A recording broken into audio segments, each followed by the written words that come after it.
Opposition वाले जो भी आरोप लगाना है लगाते रहो। जितना आप हमारे ऊपर आरोप लगाते रहोगे उतना हम आपको भगाते रहेंगे।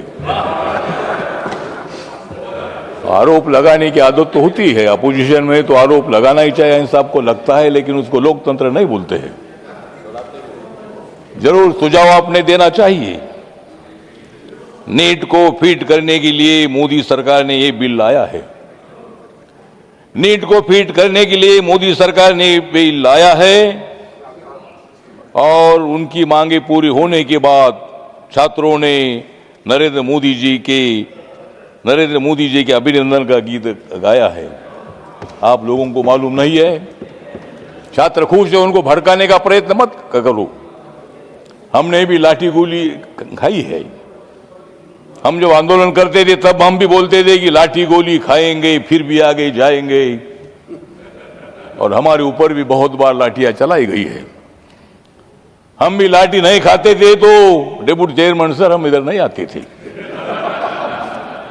लाठी खाने के लिए हम आगे बढ़ते थे। पुलिस का सामना हम करते थे, तब बीजेपी की सरकार नहीं थी, ये कांग्रेस वालों की सरकार थी।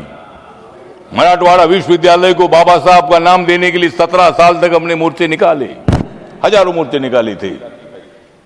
आखिर में बाबा साहब अंबेडकर जी का नाम मिला, हमने सरकार का अभिनंदन किया था। तो मोदी जी जो है, मोदी जी ये जादूगर है। हम छात्रों के आंदोलन की तरफ मेरा पूरा ध्यान था। आप लोगों को मालूम है कि अमेरिका से भारत आया था चुपके चुपके। अमेरिका से जो भारत आया था चुपके चुपके, उनका नाम है अभिजीत दीपके। अभिजीत दीपके मेरे समाज का है। अभिजीत दीपके अम्बेडकरवादी भी है। अभिजीत दीपके ये मतलब आंदोलन उन्होंने खड़ा किया, विषय इंपॉर्टेंट था और सरकार ने उनकी मांगे पूरी की है। लाठी चार्ज तब होता है जब हम कोई पुलिस पर पत्थर मारते हैं। पार्लियामेंट का घेराव की घोषणा तो होती है, ठीक है, लेकिन रेल भवन तक उनको आने का मौका दिया था। 25 दिन तक आंदोलन वहां करते थे, शांति से आंदोलन करते थे, किसी पुलिस ने लाठी नहीं चलाई थी। लेकिन जब मतलब यहां पार्लियामेंट की तरफ घुस कर आने का प्रयत्न हुआ तब पुलिस को लाठी चलानी पड़ी, लेकिन मैं उसका समर्थन नहीं करता हूं। जरूर इसकी इंक्वायरी भी होनी चाहिए। जितेंद्र सिंह साहब इधर है, उत्तर देने वाले हैं। जरूर अगर कोई पुलिस वालों ने गलती की होगी तो उनको सजा मिलनी चाहिए, उनके ऊपर एक्शन होना चाहिए।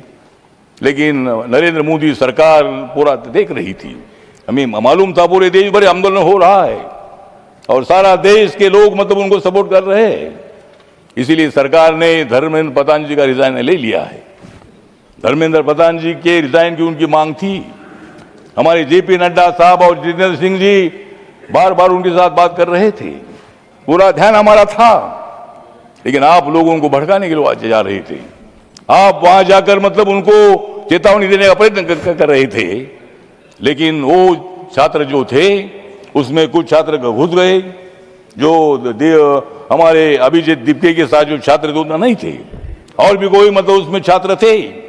उन्होंने मतलब बैरिकेड तोड़कर इधर आने का प्रयत्न किया था, पार्लियामेंट की तरफ घुसने का प्रयत्न किया था।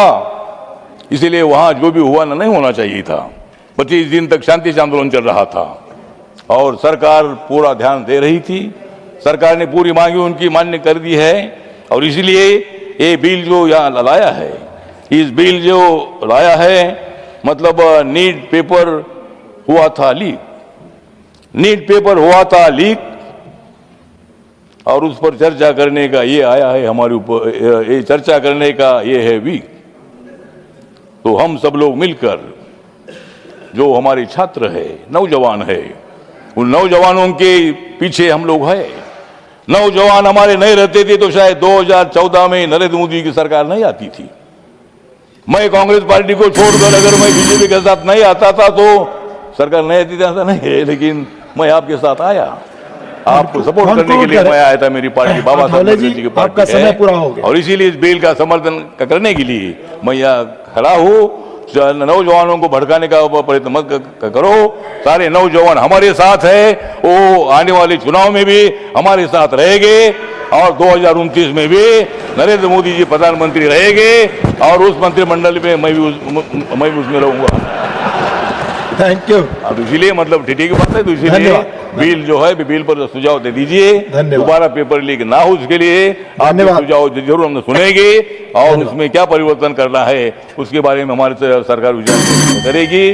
जय भीम, जय भारत। धन्यवाद।